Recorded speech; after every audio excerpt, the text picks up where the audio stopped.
you all so much for joining today. And how have you been? Welcome to the second edition of this book review, Foundation of a Free Society. And today we'll just be concluding the chapter of the book. I really hope I will not spend a whole lot of time today, because today I've already been stressful for my own end also. So hopefully I can stick to my 1 hour and then we can be done, or even before 1 hour. But before we start, we'll be looking at chapter 6, property and justice. Then chapter 7, we'll be looking at the spontaneous society. Chapter 8, we'll be looking at the privatization and globalization. And chapter 9 is pretty much the summary of 1 to 8. And then hopefully we'll have time for Q&A section today. So before we dive into it, who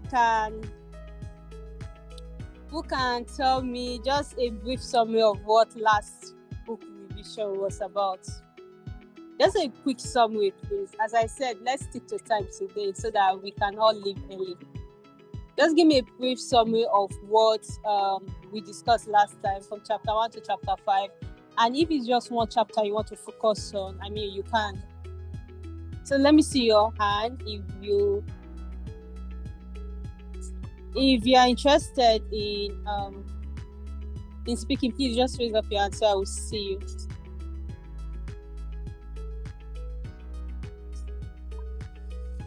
Hello.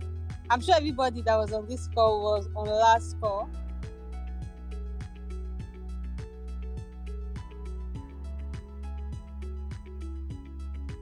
I'm still waiting.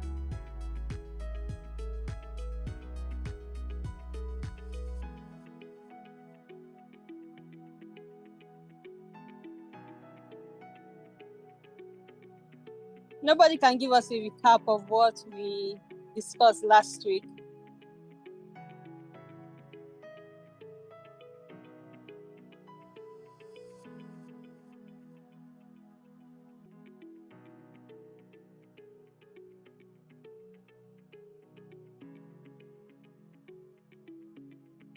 We have 40 participants on this call, and most of the names that were here, you were present for our last discussion. And I'm just asking for just one chapter. You don't even need to give me the summary of all 5 chapters. Just one chapter and something that stick out to you from last section.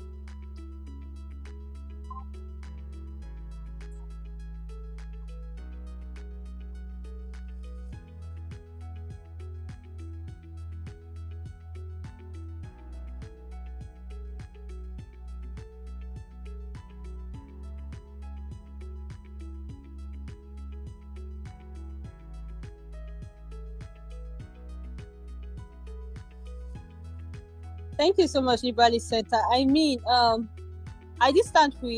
start with any grand rule, because I'm assuming this is just like continuation of where we stopped. So please, this is a book review. This is not a lecture.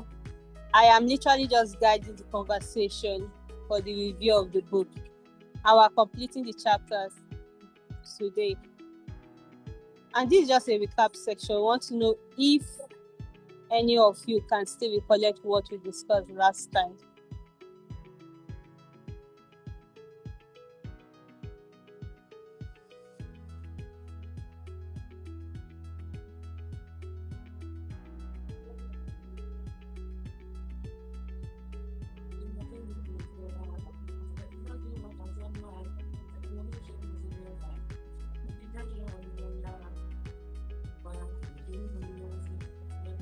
Hello. What is happening today? Hi everyone. Please, is there anyone that wants to, or if you cannot even talk, you can type. Let's say you can't talk, you're not in a place you can talk. Can you just draft it in the chat box, so at least we'll know that you guys are following? Thank you.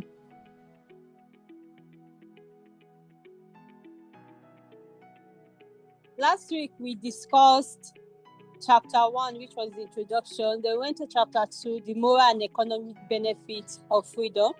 Then we also look at the institution of free market, free society for chapter 3. And chapter 4, we look at equality and inequality. Then chapter 5 was free enterprise and trade. I am still not seeing any hands. Is it that everybody on this call were not available last week? Or what? What's going on?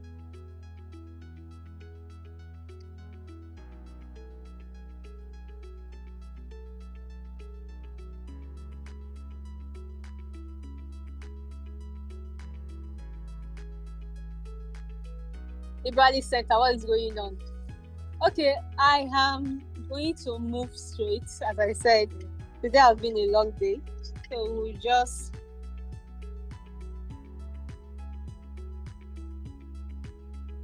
just move on, and maybe along the way we will have more hands up. But yeah, going straight to the next chapter. I don't want us to take a whole lot of time today.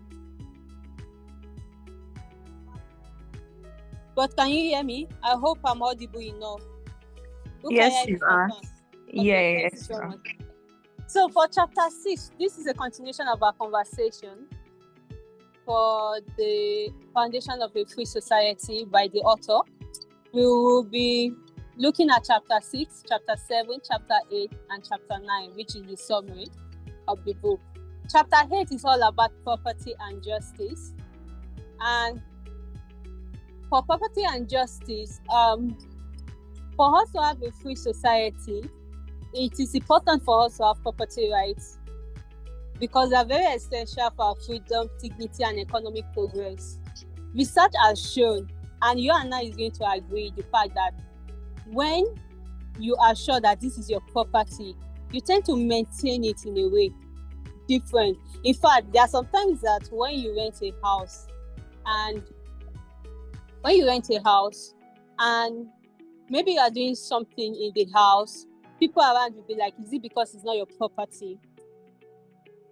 It is very, very obvious the fact that anything that is your property, you tend to take care of it very well. And so also goes to this joke always fly on Twitter, how you spray your own perfume. When you know that your perfume is for you, there's a way that you just spray it once, and because you don't want to use it too much. But when you know it's for somebody else, you just like spray it over, and the joke usually fly on Twitter or on social media. So what property right means is the fact that you know that this particular property is your own, and because you know that it's your own, and because you know that it's your own, and you know that you can benefit from it, you tend to take care of it more than anything that is community use. And one thing we should know is that for a free society to exist, or before we can have a free society, we need to have that property right. If there's no property rights, then there's no free society. The next point, as I said, these are key points from the book. When people own property, they tend to have the incentive to use, protect, and improve it. And that is it. When something is your property, you tend to use it the way you want, improve it, and also maintain it. And you can see the difference when you go to a beach and you know that this beach is public property, and then you see another beach that the beach is for a private individual. You will pay more for that. The government might even be open or free, but you tend to see the difference there. The kind of security that will be in the private place will not exist in the public place, and the way people maintain the private space will not be that way for the public space. You tend to see a whole lot of difference. Same also when you go to a private establishment, maybe a private healthcare and a government healthcare. People complain a lot about government healthcare. They are very nonchalant, they don't quickly answer you. But when you go to a private healthcare, there's like a distinct difference between the two of them. And for a free society to exist, we need to have the property rights.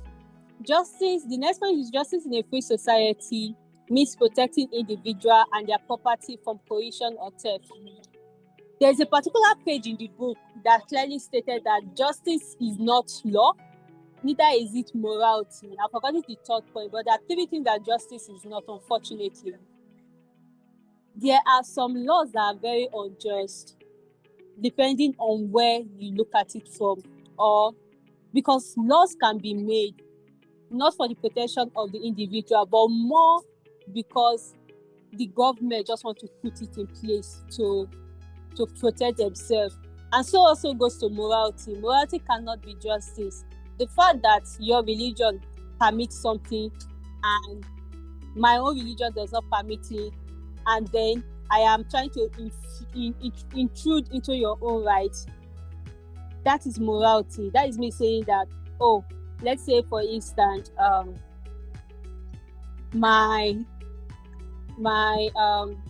should I say my religion permits me to, let's use the word, let's use trousers, the common example. My religion does not permit me to wear trousers, and then because you see somebody else wearing trousers, you want to impose a law on them that they should not wear trousers, etc. That is you intruding onto their life. And therefore, what this chapter is trying to say is that property and justice go hand in hand. When citizens feel safe in their property and they know that justice will be provided when their property is taken from them, then we can have a free society and even an improved economy. It is easier for me to own a property. I've heard statements, especially from people that do real estate and etc. They will tell you that, oh, don't get a property in this place because if there's any issue there, you are on your own, nobody is going to answer you. And people will tend to run away from that kind of environment because of that. Therefore, that environment will not improve. The more you have a property right, the more property right is guaranteed, and you are sure that you can get justice if somebody wants to take that from you, the more free you are, and the more better the economy will be also, because they always live together. Then property right provides predictability and security, which are essential for investment and planning. When there is property right, and when you are sure that this property is your own, it cannot be taken, you get a sense of security from it. You'll be able to do how you want. You'll be able to invest it the way you want. You'll be able to work the way you want it to. And it gives you a level of freedom also. Government's role is to uphold property right, not recruit wealth. And what the book also is trying to say, that in a free society, the government have no business distributing wealth. Wealth will be distributed by itself. Oh, my voice is slow. Can you hear me now? Is it better? I think I can hear you. I'm not sure what the problem is. Can anyone else not hear her? I'm hearing that my voice is slow. Yeah, that's what I'm asking them. Is aside him, they said they can hear you. I think the problem is from you. Okay, thank you Marian. so much. Yeah. The next one is, in a free society, government role is to uphold the property right, not redistribute wealth. Why the government focus a lot on redistributing wealth? Government will want to, should I say, eradicate, in quotes. Even if truly, if you look at the law, the policies the government are bringing, you ask yourself the question of, can this particular policy even eradicate the poverty you want to do? When you see their when they give you their manifesto, and then when you are seeing their action, it's like two different things entirely. And you're asking the question of, how can you bring this law and say you want to eradicate poverty? So most of these laws are really not what it is. And therefore, in a free society, government role is just to uphold poverty rights through justice. When people are secured and when people are sure of the fact that when somebody takes my land, I can go to court, I can get my justice, then redistribution of wealth will be easier. When people know that when they go on their farm, when they farm, they can sell it the way they want. Nobody can come and steal their property from them and resell it. Property can be physical or not physical. It can be either you owning a land, or maybe an investment or this thing you come up with. It can be any of those. So when you are very sure of the fact that if you come up with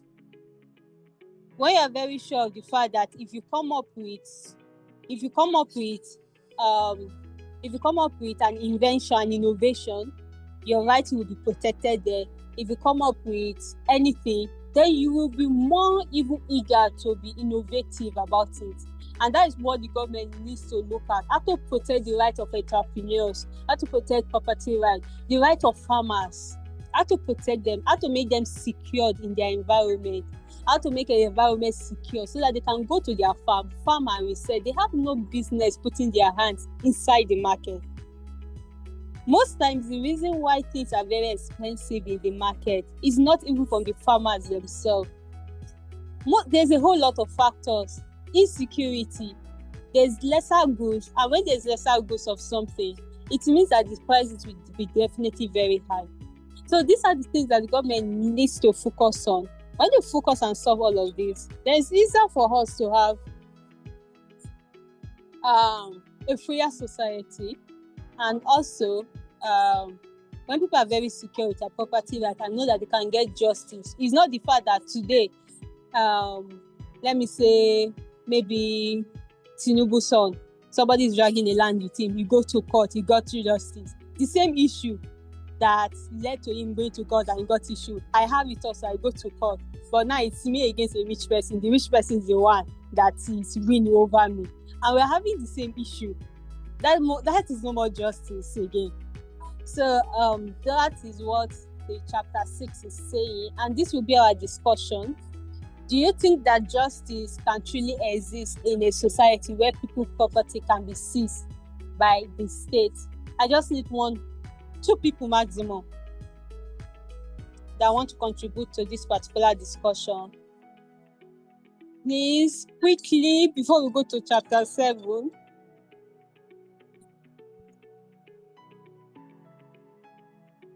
Hello, good evening. Yes, please, Zainab. Okay, hello, good evening. Good evening.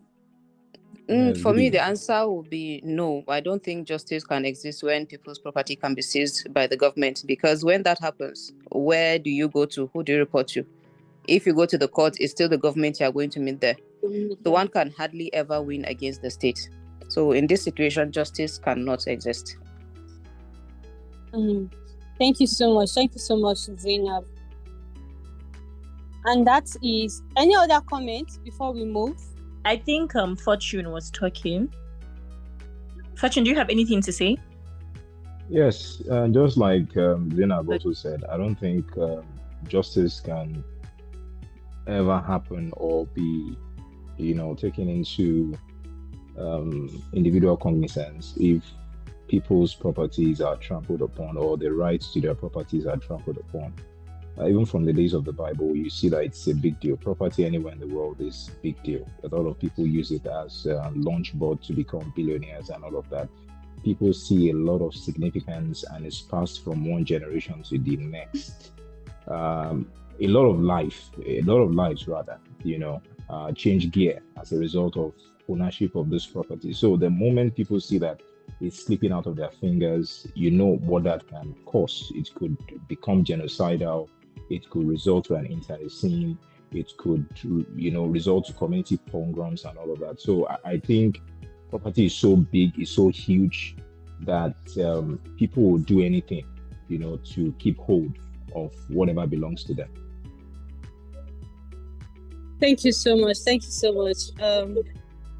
Okay, I have Sani. Sani, please, quickly, just in a minute, if possible.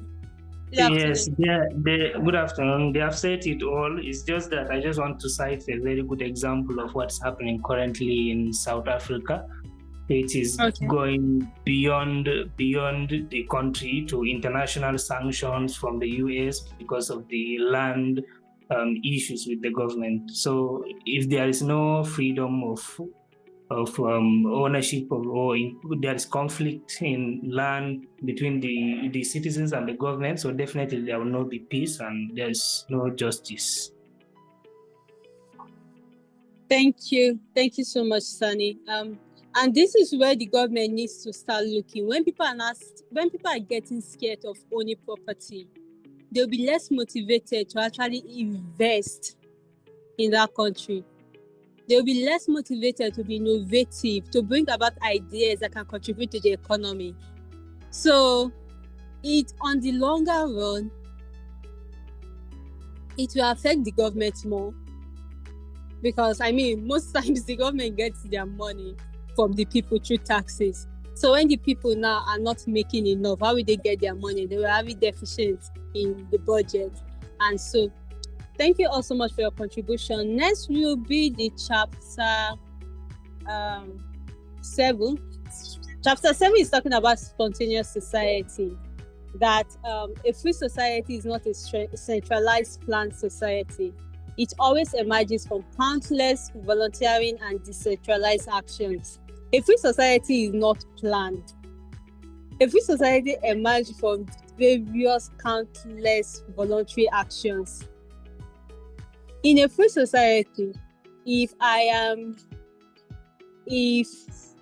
am selling a bread that is vanilla, no government is going to come and tell me that I should sell only vanilla. Why vanilla? Why some bakery? Or why you go to some shops? You've noticed the fact that you can get this maybe in the morning. When you go in the afternoon, you might not get it. It's true a whole lot of voluntary action that took place. When the business started, maybe I started with vanilla. I found out that, people get vanilla a lot in the morning when they are going to work. But along the way, the vanilla I have left in the afternoon or in the evening gets wasted because less people buy it. And I tried to add maybe banana bread to it. I found out that banana bread sells a lot in the evening and also even during weekend. All of these actions are the one that is going to make me know how to plan what to sell and what not to sell. The government cannot come and tell me to sell only this in a free society, because unfortunately the government cannot dictate. Just in Nigeria we have how many million citizens? Over 150 citizens. And imagine the government planning the life of over 100 individually, not through the majority carry the vote system. It's not going to be possible. So the society we see today, most times, just few of them, of course, because the government is still trying to intrude into others. But in a free society, everything emerges from countless voluntary action, decentralized action. There's no centralized action there with the government at the end of the affair. It is people trying this and knowing that, this does not work or this work, and they're going about their life. As long as the government is just there to protect their property rights. Custom, norms, language, institution evolve through trial and error, not a down-top design. It's always not a top-down design. It's always from the down-top design. Customs, norms, institutions are always from trial and error. There was a time that having twin was illegal. Now even couples pay for, I want to have twin. There was a time that some things were deemed. There was a time that a woman cannot contest for election. But now, women can contest for election. A whole lot of custom always emerge. There is not a centralized. When any system is centralized, that is not a free society. When every system have to pass through one particular source, that's not a free society. Central planning fails because no government can process all knowledge needed to organize a society, which I mentioned. No government can we have over 150 million citizens in this country. We cannot have a central planning because when the government comes and say, all bread maker, you must be making vanilla bread. What about people that do not take vanilla? What about people allergic to vanilla? Have we thought of that? Have the government thought of that? Spontaneous order is more flexible, adaptive, and rigid government policy, which is true. Spontaneous order is just your try and error method. This work, this does not work. Along the way, you find your balance. Same with entrepreneur. They want to sell this today, they sell this tomorrow. They find the one that sells better and produce more of that product. And the one that does not sell, that does not give them more sale, they produce lesser of it. Nobody is telling them to do it. Nobody is asking them to do it. And same also for you as consumer. Today, you can buy from a market woman that sells tomato at 100 naira. And maybe you are just discussing with your friend and she'll be like, oh, I have one that even sell at the rate of 70 naira. You can go and buy from that one. No government policy is asking you that you have to buy from that 100 people, 100 naira person. So it's always spontaneous. So that free society will always be a spontaneous society. Because people are free to innovate, to choose what they want. They have the liberty to pick what they want. Freedom allows diverse solution to emerge in response to people with need, which I said. If you sell vanilla bread and you find out that less people get vanilla bread, and then you started with banana, you added banana, and you find out that more people sell banana, buys banana, what you do is to produce more of banana bread and then lesser of vanilla bread. Maybe vanilla bread you produce there, and banana bread you can produce as much as 50. And that is it. That is a spontaneous society. So that is what chapter 7 is talking about. We'll quickly move to the discussion. I'm really checking my time. I want to meet up with time today. And today's chapter is just 3 chapters that we're looking at. So it's okay. Chapter 7 discussion. Do you think government should regulate all aspects of our life, or should they allow spontaneous system to develop? And before you answer this question, what I gave summary here is just what the book is talking about. But personally, from your own angle, do you think the government should fully regulate all aspects of life, or do you think you buy more into spontaneous system, knowing the reality of your country? Or are you in the middle, half regulate, half spontaneous? And if it's half, you tell us which aspect you think they should regulate and which aspect should be spontaneous, based on the reality of the countries that you all are from. So let me see your hands, please, if you want to speak. Sunny, your hands is still up. I think if it's better if we can get one Southern Africa, one East Africa, and one West Africa. I think it will make a whole lot of sense to really get good contributions to this very part of the discussion. What do you think, Bukola? We can go on with that. Is there anyone who wants to answer the question? Please raise your hand. Yes. Okay, Sani, is there anyone from Nigeria? Yes. Talking about all aspects of life, I think when it comes to technological aspects, I don't buy the idea that government shouldn't regulate the activities of inventions in technology, because sometimes advanced countries use that in censorship to get data from countries. So I think from the technological aspect, government should have a slightly regulate some aspects of it, but not that complete or absolute freedom to the citizens to consume everything, every invention that is coming from international world. Thank you. Thank you so much, Sani. Thank you so much for that amazing contribution. Yes, Caleb. Yes, hi. Caleb, can you please introduce yourself and where you're from, since we're using regions? Yeah, I'm from Kenya. I'm Caleb from Kenya. So I think talking about regulation, especially in the context of East Africa, Kenya, Tanzania, Uganda, it is the government that should be regulated, by the people, because of the laws and the way the governments are moving. If we allow the government to regulate the social life of the people, then I think that they'll just be imposing things that really do benefit the heads of states or the governments business-wise, and not really taking into consideration what the people actually do want. So I think in this context, I go with the spontaneous side of this, and two, of course, the government should be regulated. That's just my opinion. Now, we the people should be regulating the government in a way. The journalists should be putting the government in check one way or the other. They need more regulations than we do as citizens. Yes. Thank you so much, Caleb. I think I like that statement. Government needs more regulation than we, the citizens, even. Okay.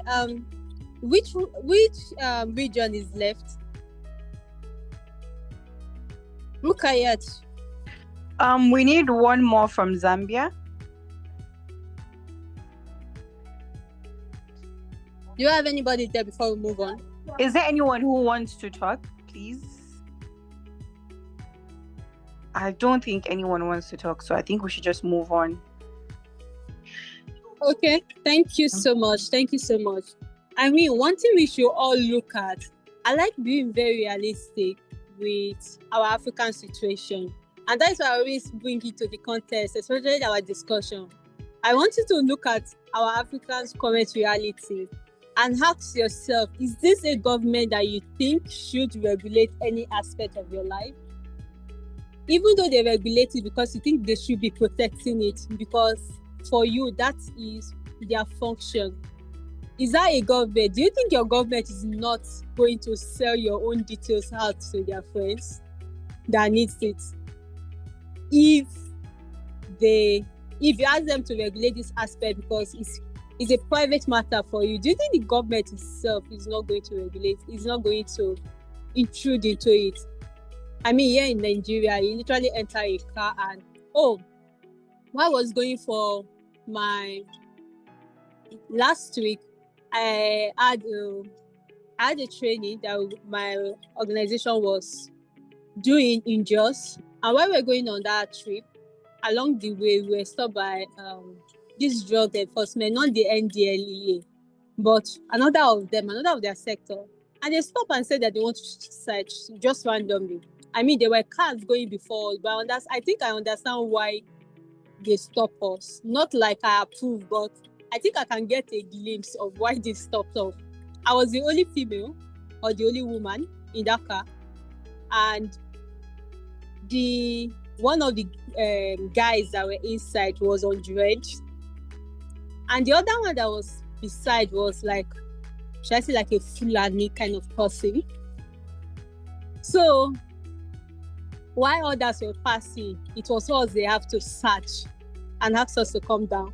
And then when he came down, I asked the woman, there were two ladies there.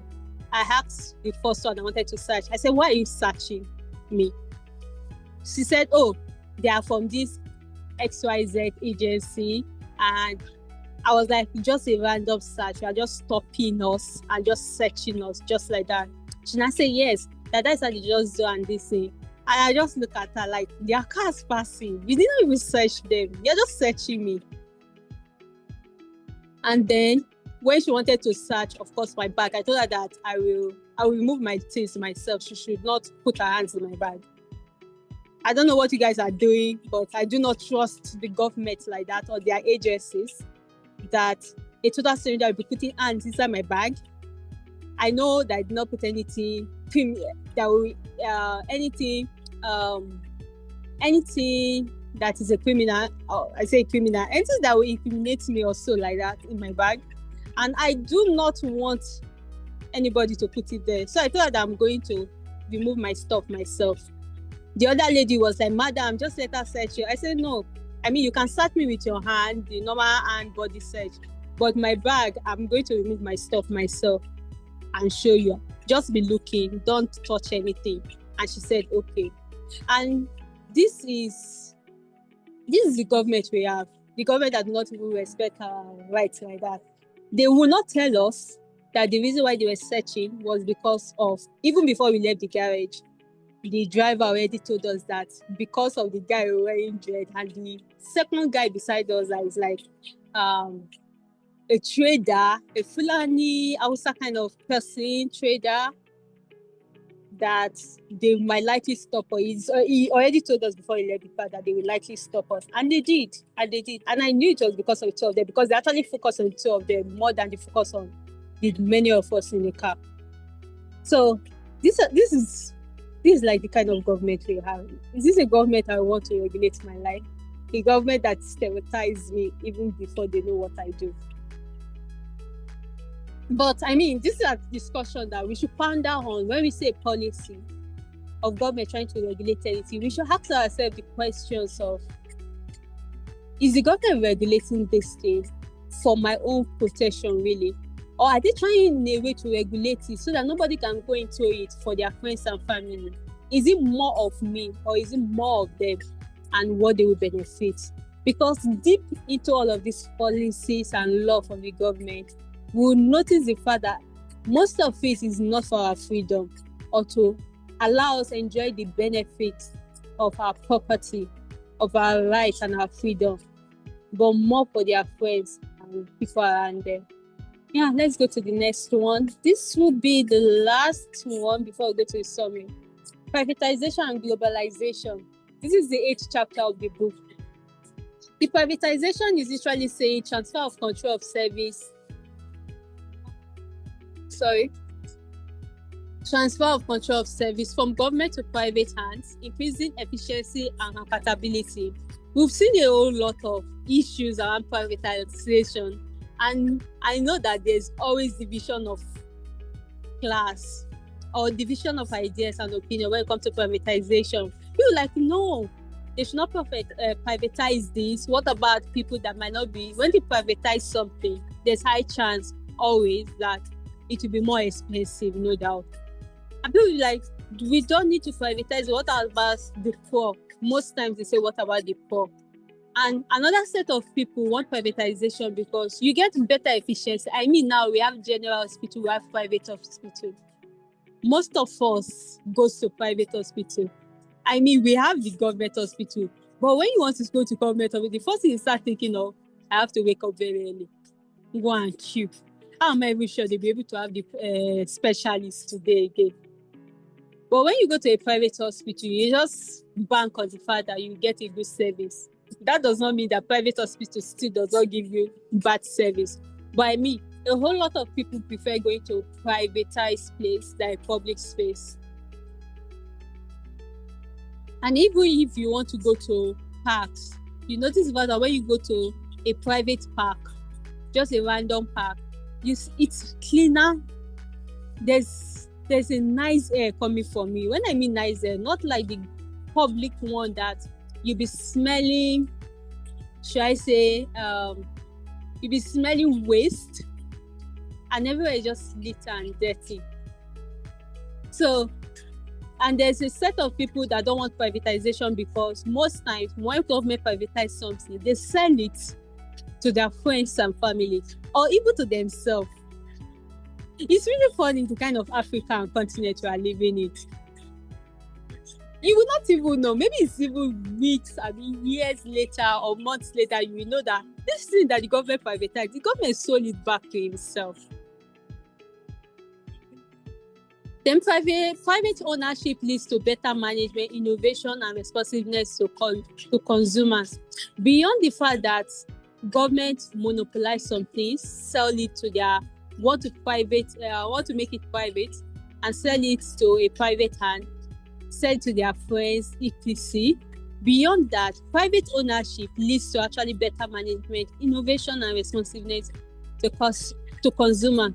When you go to a place and there's somebody that owns it, like not government as an entity, but an individual that owns it, you expect to see a better management and innovation.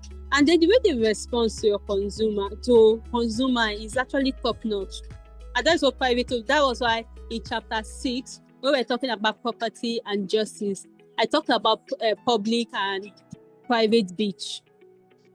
When you go to a beach that is public and when you go to a beach that is private, you will see quite a high difference there between them.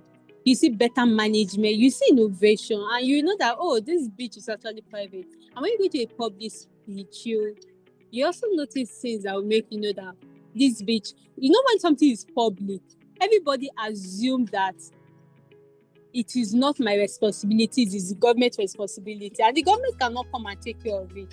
But when people know that this is my own stuff, they take care of it better than when they know that this is government stuff.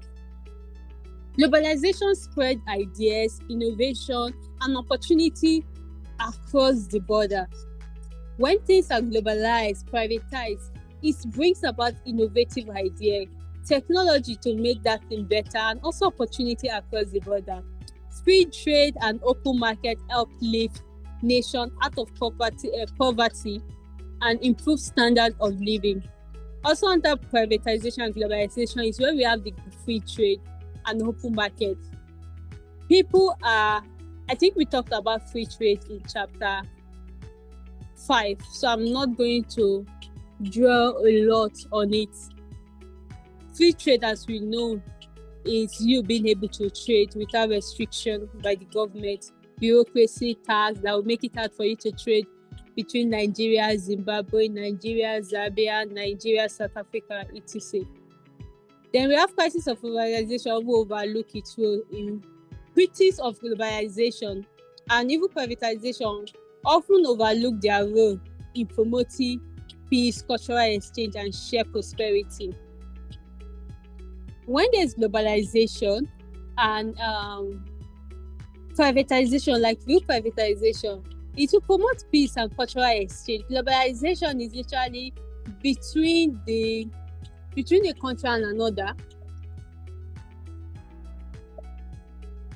another, which will help promote your peace, your cultural exchange, and also shared prosperity. And these are elements or principles that leads to a free society. If we want a free society, we need to look at all of this, and they are all encompassed. It is an element cannot be missing, and we call it a free society. Let's quickly go to the discussion.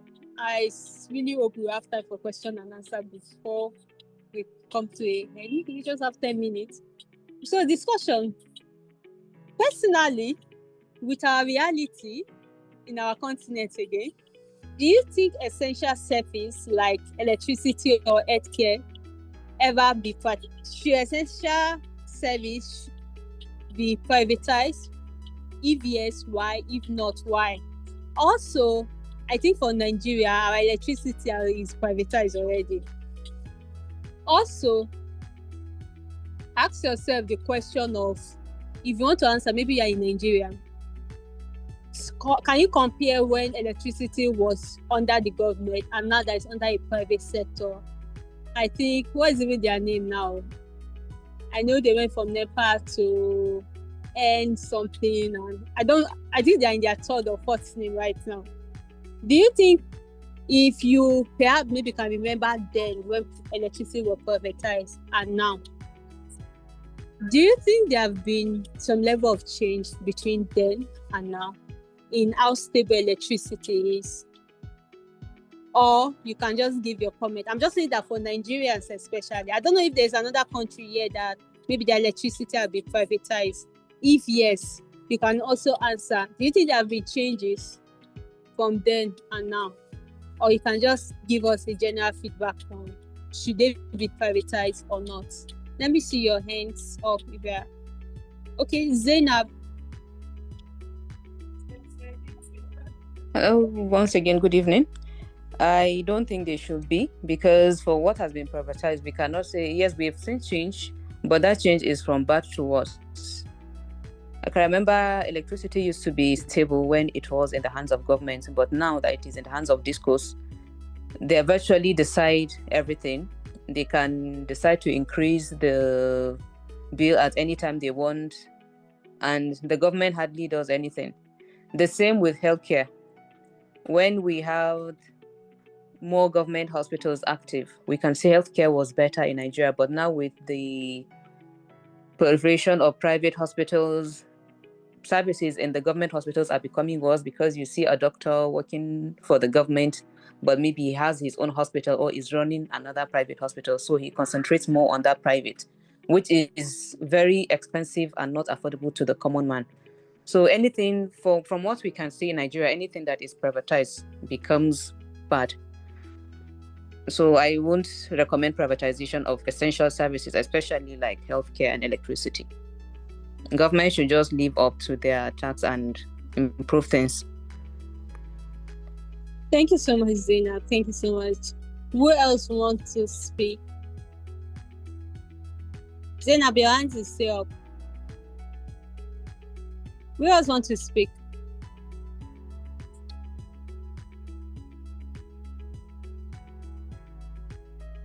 Yes, Caleb. Thank you. I think if we talk about privatization, then in the case of Kenya, of course, I think it's not even Kenya, or I think it's just literally almost every country in Africa. Institutions or organizations or just essential services that have been privatized, those companies now only focus on profit, and this sometimes might even conflict with maybe the social mission of providing affordable services or services that can be accessed by everyone. If it's private, just the elite can actually afford those services. But then again, if it's public, for example, in the case of healthcare and all, we have public hospitals in Kenya where people cannot be treated because there's no efficiency. You see long lines. You see stories of mothers maybe losing their babies before they actually deliver and all of that. So there's that laxity of we are a government facility. So even the people who are working there, they know that, even if we do some shoddy job, we're still going to get payment at the end of the month. So they start. And then there is the aspect of course, if it's private, then those people know that we are up against some other companies. So there's that stiff competition. So they want to really put the quality up there as compared to public facilities. So I think healthcare, a good country should be able to really have private hospitals per se for those who can afford insurances and all of that. But also there's need to really have the government through various ministries really ensure that things actually work in these public healthcare facilities.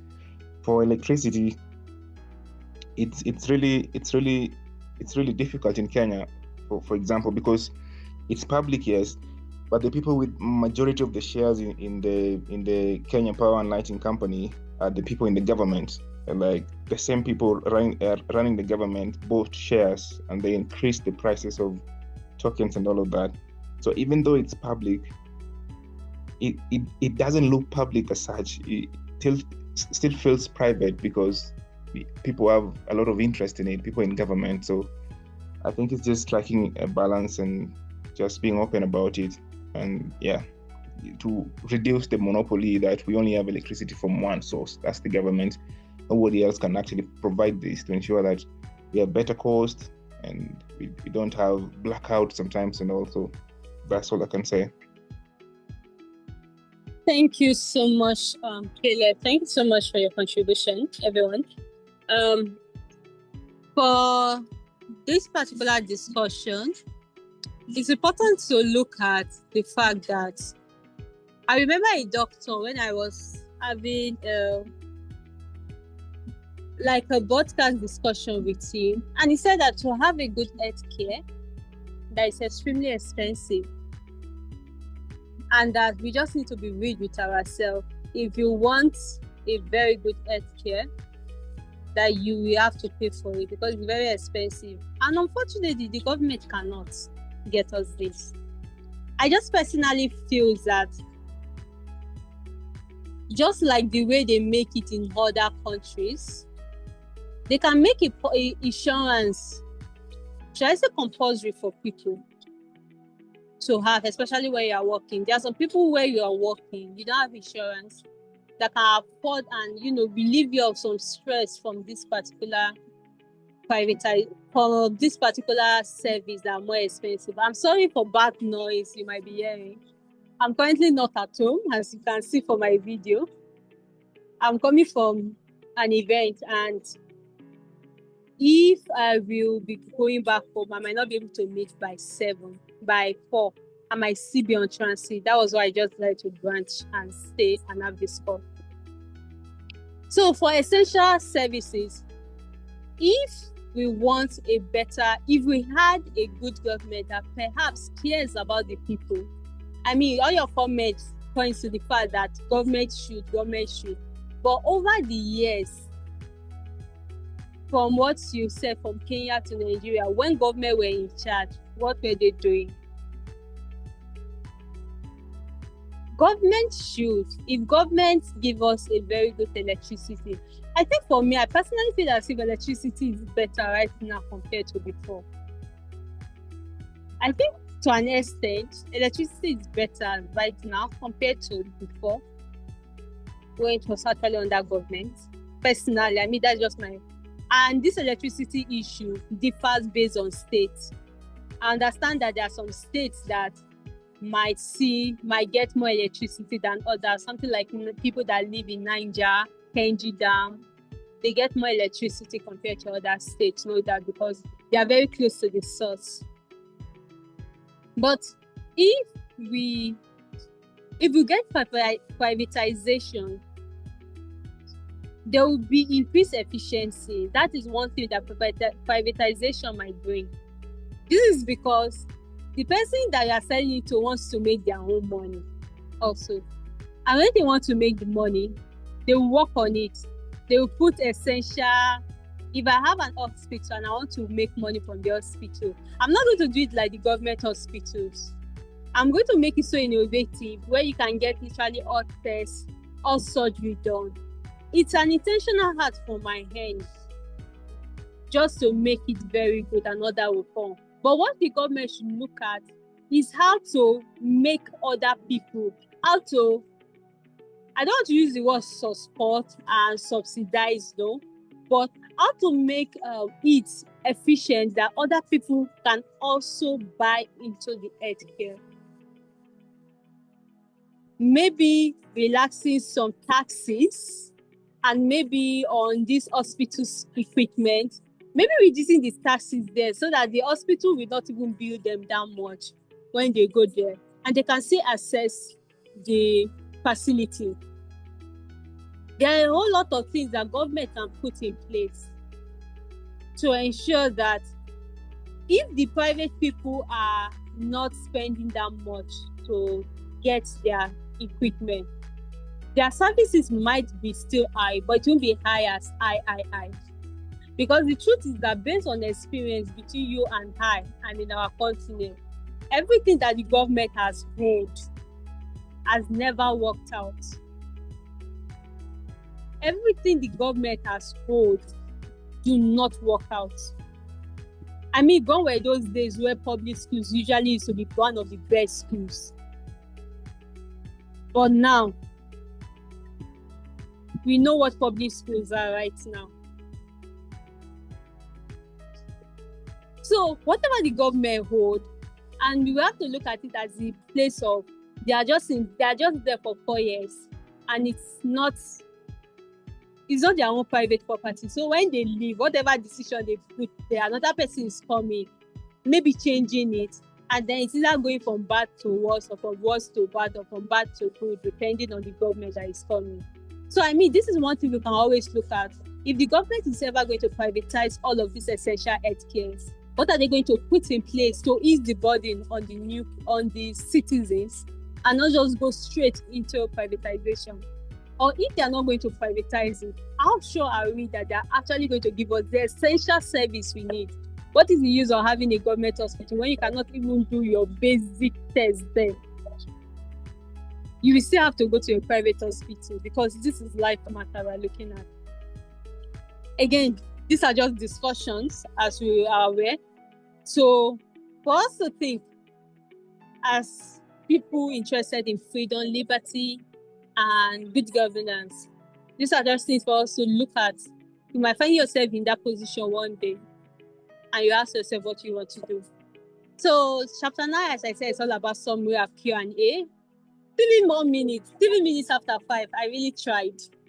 So the key point is just a summary. Chapter 9 was just giving a summary of chapter 1 to 8. A free society is always based on individual right, property, private property, voluntary exchange, and limited government.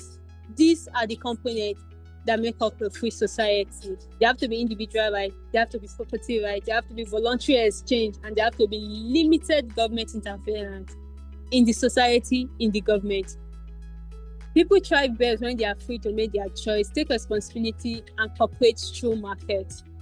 Government role should be to protect rights, enforce law, and resolve disputes, not to control the society or economy. They are just there to protect our rights and not to control the environment or economy. The society and the economy will always stabilize on its own. Central planning leads to coercion, inefficiency, and loss of freedom. When there is no decentralized system and everything is centralized, we do not allow spontaneous order into the place. It will always lead to coercion, inefficiency, and also loss of your freedom, because now you have to do what the government is saying. Freedom, order, and prosperity emerge from allowing people to act freely within a just framework. Freedom, justice, and prosperity will always come when you allow people to act within their own limited right, and then they know the fact that their right is protected. And this is the summary of the book. Thank you all so much for listening. For 2 weeks now, we're able to cover the book, Foundation of a Free Society, and the elements that make up a free society, if we want one. Thank you all so much for listening. And I'm going to call Rukaya here if we have time for questions or not. All right. Thank you so much. I think what I really loved about your session was how simple you made it and how interactive you made it. I mean, for me, it's so easy for me to learn and then interact and then maybe relearn and unlearn certain things. So at this point, I think it's time to take questions. If you have any question, can you please raise your hand? Okay, someone is saying something. Okay, I think it's just, he said, the best thing about privatization is the competition and liberty that it fosters. Where government is completely in charge, there is no room for alternatives. But although many private power company services are not better than when government was in charge in Nigeria, there are alternatives like installing solar panels. The only downside is that it is expensive. But this freedom is what we did not have when government was completely in charge. Thank you so much. Bukola, are you still with us? Yes, I'm still with you, and I'm reading Daniel's comment. I think that's just a comment.